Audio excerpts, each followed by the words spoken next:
कि जनानियों के साथ जो अन्याय होता है इस पर, और मांस मदिरा का जो सेवन लोग करते हैं, इस दोनों पर हम जोर देंगे।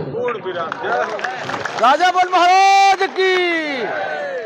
बहुत महिलाएं बताती हैं कि महाराज जी, हमारे पति दारू पी के मारते हैं, आते हैं और सो जाते हैं और गाली देते हैं, अगर कुछ बोल दो तो बच्चों की फीस जमा करना तो मारना शुरू कर देते हैं।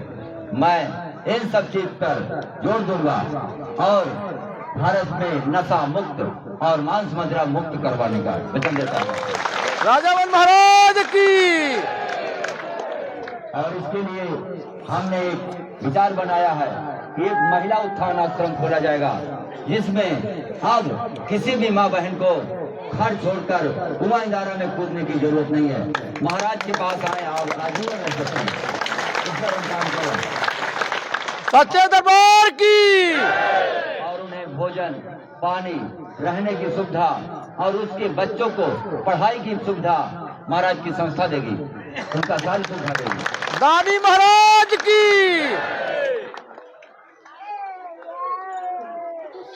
आप सब सच्चे दिल से और मन से आते रहिए और महाराज का दर्शन पूर्णिमा को, जैसे मैंने कहा था कि अगर आप बिना जल पिए दर्शन करेंगे तो आपको जीवन में किसी के सामने हाथ फैलाने की नौबत नहीं आएगी।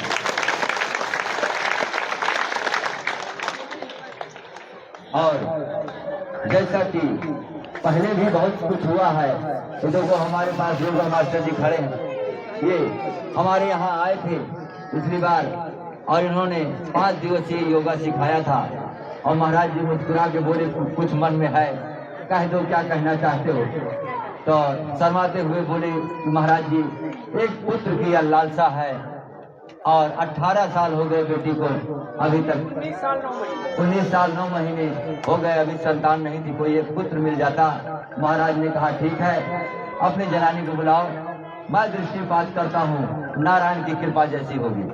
और बुलाए, दृष्टिपात किए, यानी कोख खोला गया और उनकी कृपा से पुत्र की प्राप्ति हो गई। दानी महाराज की।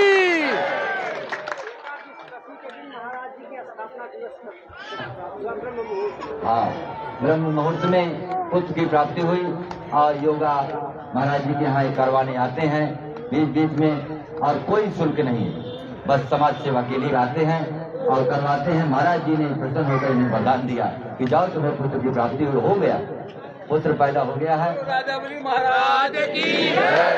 18 साल के बाद हुआ तो